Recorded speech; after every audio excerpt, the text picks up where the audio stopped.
Good morning, everyone, and welcome to this week's edition of Saturday Morning Coffee with Back to Basics Dog Training.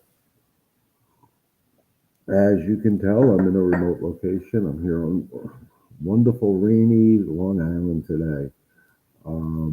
It's been a whirlwind couple of weeks. I apologize to everybody about missing Tuesday evening, but where I was, the Wi-Fi wasn't that great, and I didn't want to come to you being cut and interrupted because of Wi-Fi issues and freezing.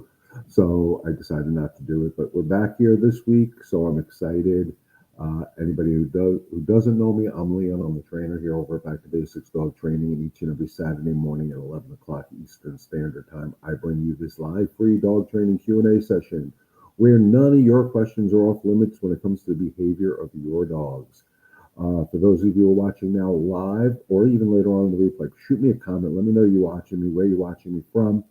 The more comments I get, guys, the more I get into this, the more I'll go on and on and on and on, because it's really, truly about helping out our furry family members and having you guys have the happy, balanced life together with your dogs that you so deeply want and they so deeply need. So with that being said, again, good morning. I'm sorry I looked a little frazzled, but anybody who's here on Long Island understands that today is not the most sunshiny day in the world, but we're going to make a positive out of it and hopefully get a lot of questions. Maybe how to handle our dogs mentally when they're inside, when we can't go outside on days like today.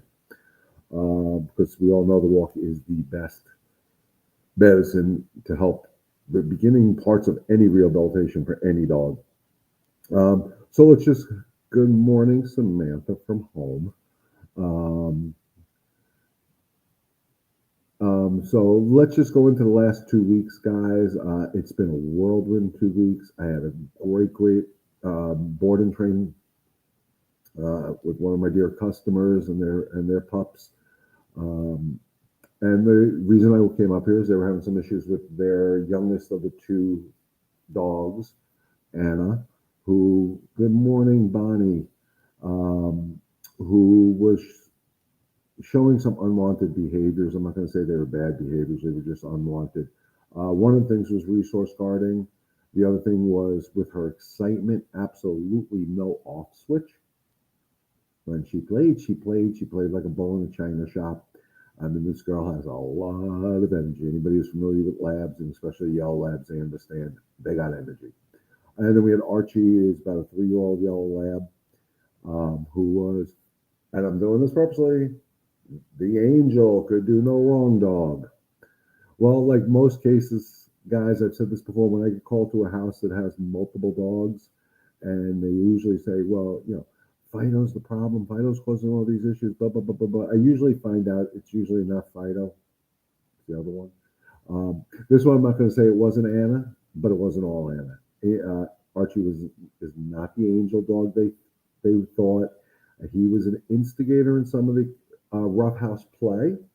And the problem is Anna's that, like I said, a bull in a china shop. So when she got really wound up, she was like, dating myself to the old days in hockey when there was an enforcer on the ice that just hit everybody and everything. And that's how Anna is when she gets into that roughhouse style play. And indirectly, she would hurt Archie. So it wasn't just a matter of controlling Anna, it was a matter of controlling Archie from instigating it. I love when dogs play with each other, guys, and don't misinterpret play for aggression. Too many people do that. They misinterpret the play for aggression. Dogs play rough together. They bite each other. They bite their legs, the ears, the face, the jowls, the neck, the whole 9 yards. They may even bite the butt. And that's just normal play. It can escalate. And that's what I keep trying to tell people. Let your dogs play, but control the level of play. The problem I had with Archie and Anna is there was nobody controlling how high the excited level got. So then it would turn into a worse situation. And to be continued, because Marcia asked the question. We rescued a dog from a little shelter. Thank you for rescuing. About a year ago, she is a small 10-pound dog, 4 years old. Still afraid of everything, and she will pee on the wee-wee pads, and we hope she aims right. We can't get her to constantly pee and poop outside. She is impossible to train because very sudden movements, she runs away. Okay, and when we rescue dogs, guys, there's a lot that goes into their past history. Um, they were abused. They had a scavenger for food, whatever it may be. And a lot of these rescue dogs do come to us with insecurities, fears, phobias, whatever we want to call it. And it's one of the hardest things, even for me as a trainer, to get people to understand is you cannot force fear or insecurity away. You have to guide them through it. So one of the things I would suggest with this little girl is one, a lot of leash work. Take away the flight mechanism that they have. Um, because what happens is based on what I'm reading is she hears something and she runs away. That's normal. Dogs have fight flight like humans do. The leash gives you the access to stop the flight. Dogs need to learn how to deal with things in the moment, in the space that they're dealing with it. And sorry, I'm just keeping an eye on the dogs. Um, and what they need to learn is to deal with that fear and then insecurity in the spot where it occurred. So when I deal with fearful dogs or insecure dogs, I keep them on a leash. I keep them close to me because I want my energy to be real positive and real calm and real confident. My four C's, calm confidence, two out of my four C's. Um, and I would bring her outside on the leash and not do a lot of walking at this point, but just bring her outside where it's good to go to the potty. Bring treats, bring high value treats. And when I say high value treats, I'm not talking about milk bones. I'm talking real food. Boiled up chicken, cheese, something she loves. Figure out what she really loves. And you bring her outside. And if she gets fear, don't feed into the fear. And that's one of the hardest things for us humans and for me to convince people to do. It The normal human reaction when a dog is fearful or insecure, it's okay. It was only a leaf blowing. But what that indirectly does is reinforce the state of mind that she's in, which is that insecure state of mind. When I deal with these dogs that have these insecurities, I don't say a word to them. I let them figure it out on their own. But that's what the beauty of the leash is. And they may throw temper tantrums. They may not, may shut down. Just let them go. Just focus on you. When I tell people to focus on us, focus on your breathing so you can remain calm and confident because taking her out there on the leash and a leaf blows by is nothing to be afraid of. So if you're calm, confident that that leaf is okay to blow by, what she's going to finally feel from your energy is, oh, I can relax. That's okay. But if we don't put them on a leash and they have that flight mechanism, they're not dealing with the issue head on.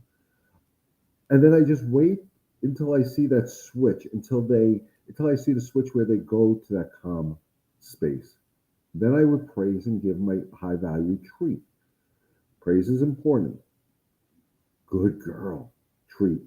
And then of course, if she when she pees and poops outside, it's real important to give high value treats outside. And then if she makes a mistake inside, don't unless you catch her, don't acknowledge it. The normal puppy stuff. She only comes to us if we are sitting or laying down. We keep a 6 foot leash on her so we can reach her. We try to redirect her fear reaction. Yeah, and that's the best thing. So if she comes to you when you're sitting or laying down, you're going to be sitting and laying down a lot. Because you want her to understand that you are her sense of security. She doesn't need to have these fears. And how do you make her feel that? It's not with the words because we tend to talk too much, especially the insecure dogs. We're trying to convince them that it's okay. We're good people. We're not going to hurt you. Come to us. It's okay, babe. But like I said, that reinforces that fearful state of mind.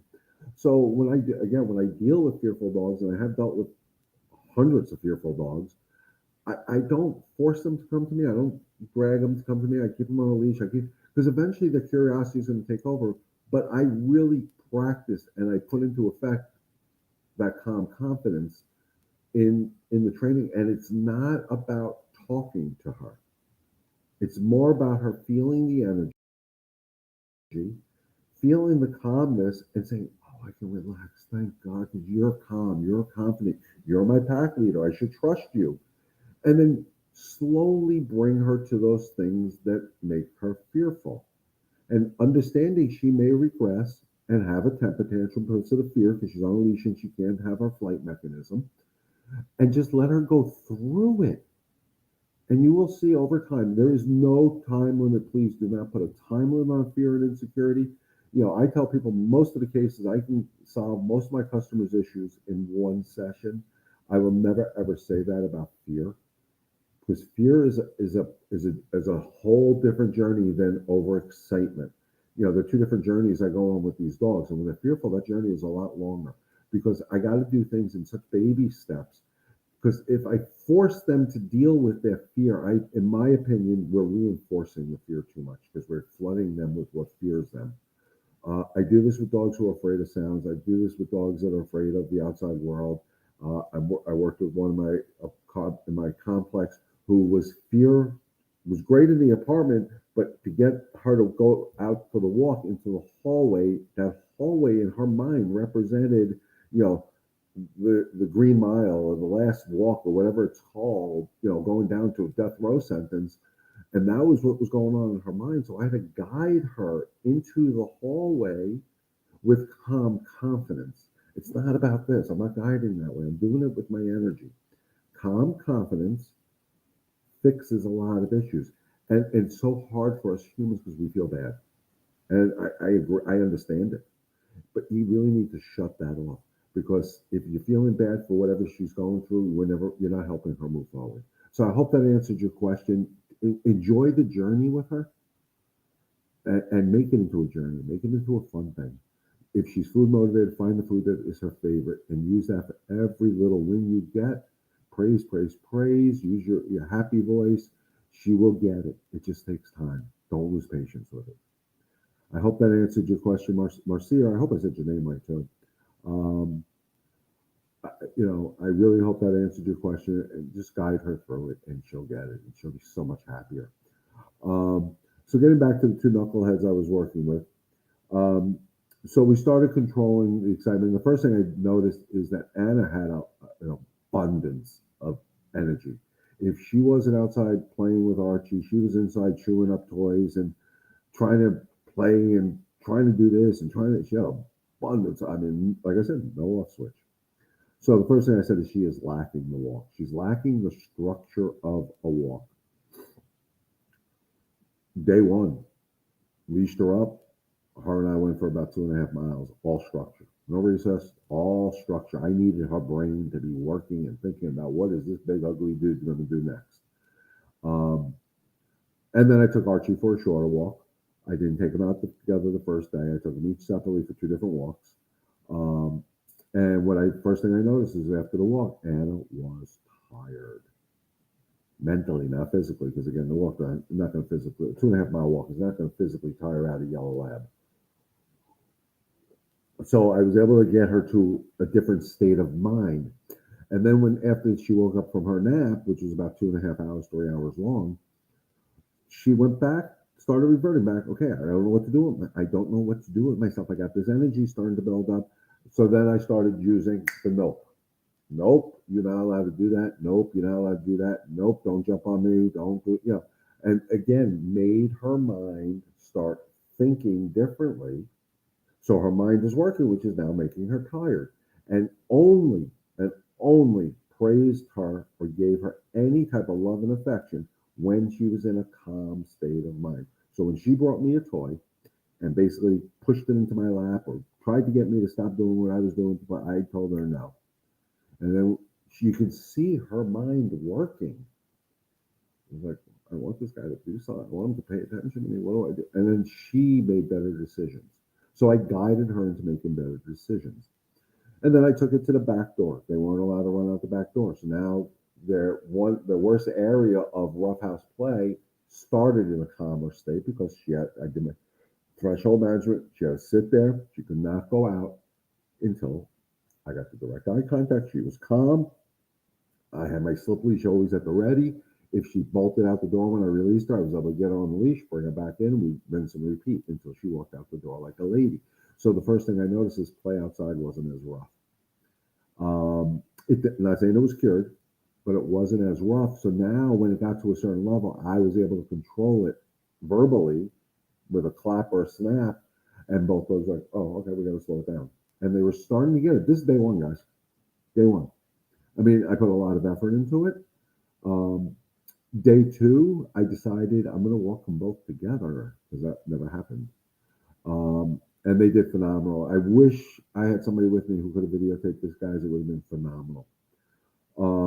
I did say the main reason I was called up here to help them was for resource guarding. Unfortunately, I did not see any resource guarding whatsoever. I was able to take things out of her mouth. I was able to do whatever I wanted with her. I didn't see any issues, so I couldn't really address it. But what I did, because I wasn't seeing the reaction, is when I took in the yard a rock out of her mouth, I praised her. I praised her because that's a better state of mind. So she didn't growl at me, so I didn't have to do the nope or anything like that. But because she allowed me to put my hand in her mouth, she didn't bite me. I took the rock out of her mouth. Good girl. So she learned that giving me things is good. So even though I didn't see the resource garden, I'm still able to make certain processes good. So if you have a dog that is sporadic with resource guarding, and some dogs are, every time you get the win, make sure you praise even if they don't growl. Don't take it for granted. Because what they'll learn is when you say drop it and they give it to you, they're getting praised. And they rather get praised than scorned. But again, I didn't see the resource guarding. There were some certain bones that they get delivered that when they're in the box, they come in from outside. We put them on the dining room table, and Anna would they call it guard the room. So the one day those bones came in, I put them on the table. I saw her lay down at the entrance to the dining room. They said you can't even walk by. So I walked by. She didn't react. I praised her. So what a good girl she is. So it's still, even though I didn't see the unwanted behavior, you're able to work with them to praise them. And praising is what they want. Guys, in the comments, please let me know if this makes sense because it's so important. You can, if your dog doesn't show you that unwanted behavior, but you know they exhibited it in the past, when they do something that normally would have, and using resource guarding as the example, would have growled at me or gave me the death eye or whatever, but they don't, I still praised. So every time she took something, toys mostly, I was able to take away. And we're talking bones. We're talking, not fluffy toys. Those she was fine with. It was bones that she had a problem with. And then actually yesterday we had an incident because she tends to, she tried, before I got there, she was taking some toys outside. I won't allow her to do that because she doesn't know to bring them back in.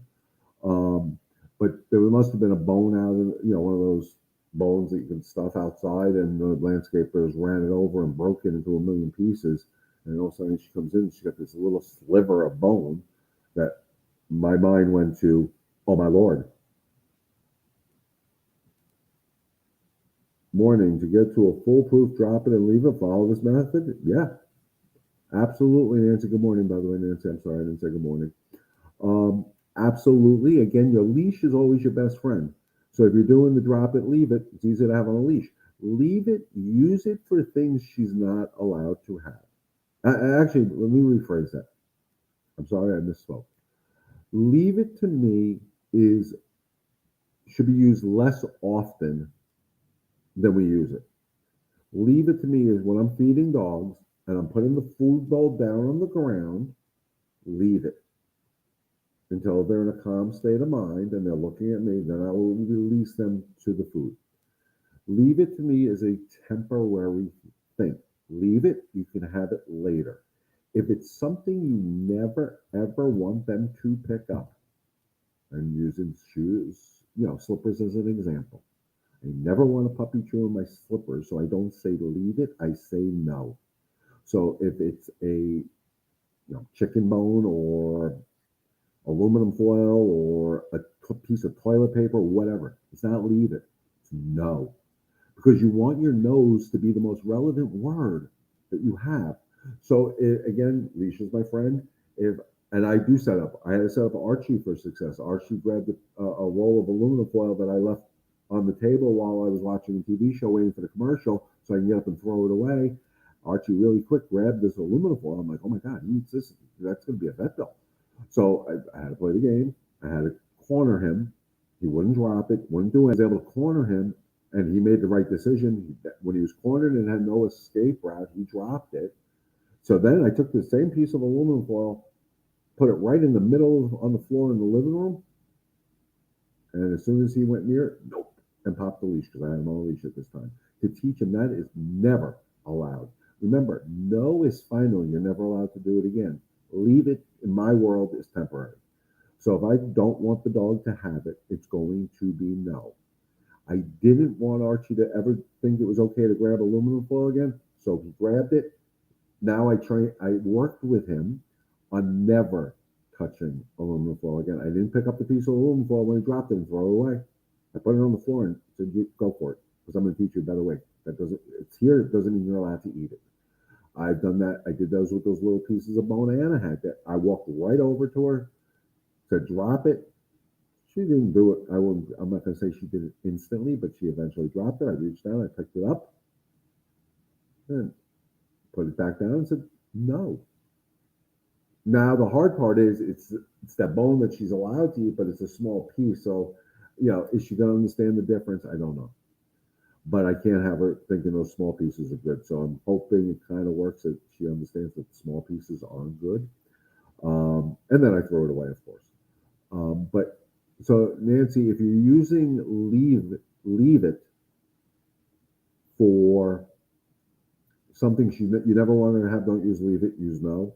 Once they get it to work on the drop again, if they're off leash, it's harder. Like I had to do the game with Archie, so I was eventually able to corner them, and then I used the energy. I used the horse, Luke, um, where I said drop it, stay calm. I was very assertive, and remember, there's a difference between assertion and anger. And I just sat there. I said, drop it, and didn't say another word for about a minute or two, whatever it took. And you can see the mind working because I stood there and she tried to move. I moved with her and I kept her in that one section. And eventually she went and dropped it. And instantly, good boy. I keep calling her a girl, but Archie's a boy. Uh, Good boy. And I pet him. I picked it up. He didn't try to take it from me. And then I played the game where now we're going to teach you never to do this again.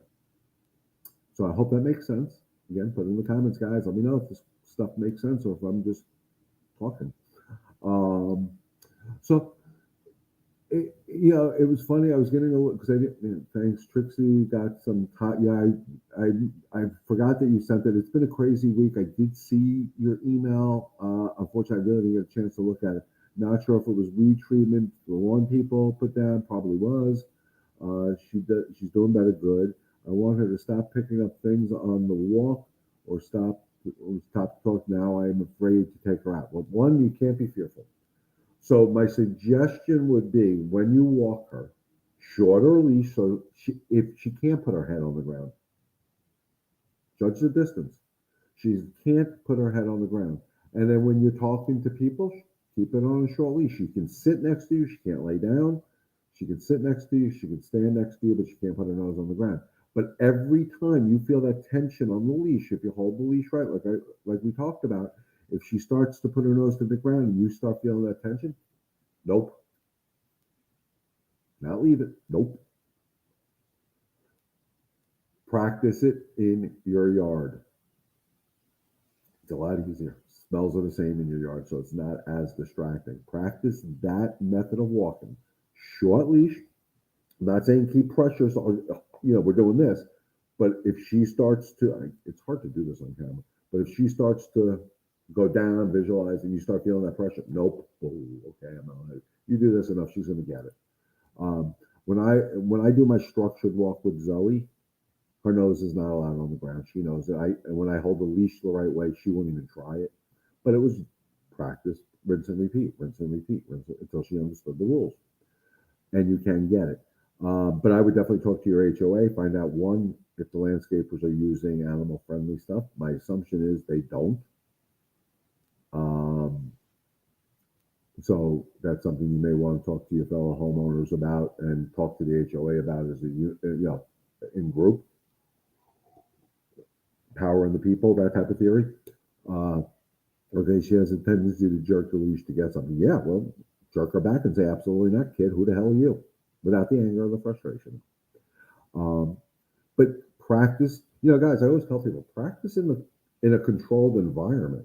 If you have a fenced in yard, that's a great controlled environment. You know, when I'm working with and using Archie with the aluminum foil, when I'm working with dogs that take garbage, I work in a controlled environment where I have control of that intimate space. So if a dog gets into the bathroom garbage because they're stealing the toilet paper or napkins or whatever is in the garbage in the bathroom, I take that garbage and I bring it into a space where I can work. Dogs on a leash, we challenge them, we teach them that this is no longer acceptable. Same thing with the walking, picking up things on the walk and smelling on the walk. No, it's definitely not dog friendly. I told them not to come into my yard again. I'm trying to get a fence. HOA turned me down once. I love HOAs. Such a pain with tortoises. Um, I know they have requirements in a lot of HOAs. My daughter just moved into a house, and I know they have a certain fence that they approve. Uh, Usually have to use the fence people that probably paid off the HOA. But it definitely works. If this continues to be an issue, Nancy, once I get back up north, down south, um, I'm leaving here Thursday, so I should be home sometime Friday. I'm not doing anything the day I get home. But if you need me to come by and help you reinforce this, let me know.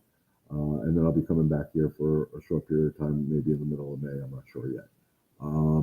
It's good to be wanted, I guess. Um, but just work on it. She gets it. She got it for me. She can get it for you. Remember, the key is calm confidence and consistency. So I've talked about the four C's, but I've only said two usually: calm, confidence, consistency to get the control, guys. It works. My customers that I did the board and train saw it. I'm calm, confident. The dogs responded better to me. They're getting it. They're doing a phenomenal job. As a matter of fact, I got to reach out to them after I finish this to see how it went because I left them today to come here to a different place. But the dogs are on the path to a beautiful journey, and that's my goal. I was a little upset because didn't get to see a lot of the unwanted behaviors. Good morning, Jackie. I didn't get to see a lot of the unwanted behaviors that they wanted me to see. So I kind of came up with my own workarounds, but I started them on the right path. And reality is the right path for both of those dogs is the structured walk. Guys, I know I talk about the structured walk all the time. The structured walk is crucial. A lot of unwanted behaviors will in the home will disappear with a good structured walk. Because again, the way I designed the walk, and I'm going to put my YouTube channel Q&R code, I think that's the right name for it, Q&R code, up here. So if you scan that QR code in the upper right hand corner, I think it is, that will take you to my YouTube channel. Please click on it and subscribe if you haven't already.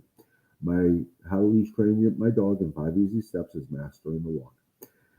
I am convinced that if everybody can learn how to master the walk, 90% of their inside issues disappear because the dogs are mentally and physically tired, which is good. They're also learning about structure, rules, boundaries, and limitations.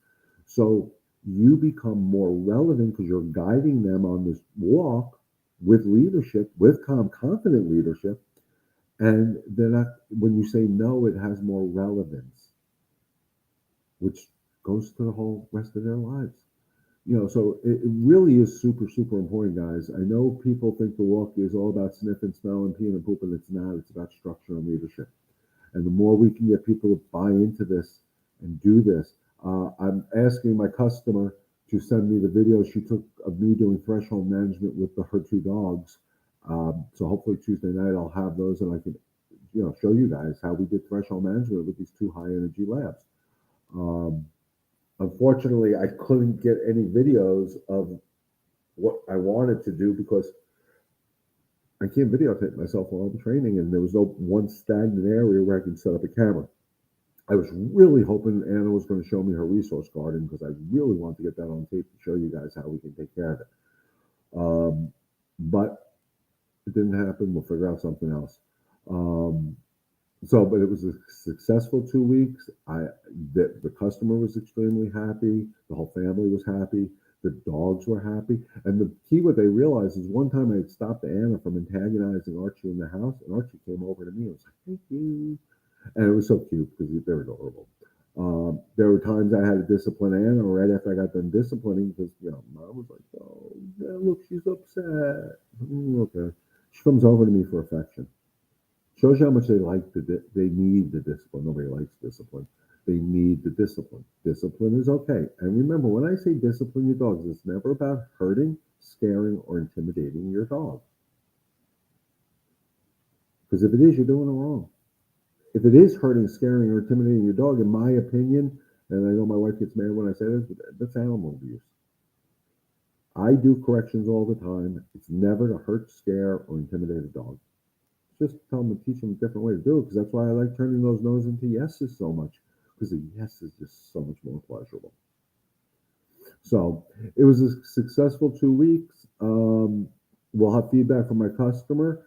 Asking her maybe to put out a video that I'll post out on my Facebook and YouTube channel, talking a little bit about the issues so you guys can hear firsthand from them, not from me, because better coming from my customer than from me. But with that being said, guys, I literally got to this place about 10 minutes before I was supposed to go live. I've been running for 2 weeks. I haven't even had a chance to follow up with some people that I was supposed to follow up with, so I apologize. Um, I thought I was going to be training, 4 hours a day. It was not always training, but it was 8 to 10 hours a day working with the family and the dog. So it's been a good, phenomenal, exhausting 2 weeks so far. Like I said, I'm heading back home on Thursday, be home Friday. But we will be broadcasting live again Tuesday evening at 8 o'clock. I did not get a chance to do that this week, last week, but we'll be back live Tuesday. So if there's no other questions, guys, I'm going to wrap it up so I can get a little bit of rest and relaxation before I have to run out to be someplace at 1:30. Um, so, like I said, if there's no other questions, um, thank you for inviting me into your home each and every Saturday morning. It's truly an honor and a privilege to come here and bring you this information. Hopefully, you guys are getting some value out of it. You know, I always appreciate the feedback. So, shoot me a message, shoot me a comment.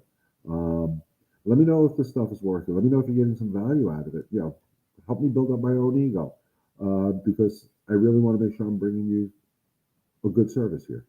But with that being said, guys, enjoy the rest of your weekend. As always, stay healthy, stay safe. God bless. And remember, together, we can help one dog and one family at a time. Enjoy the rest of your weekend, guys. I'll see you Tuesday night.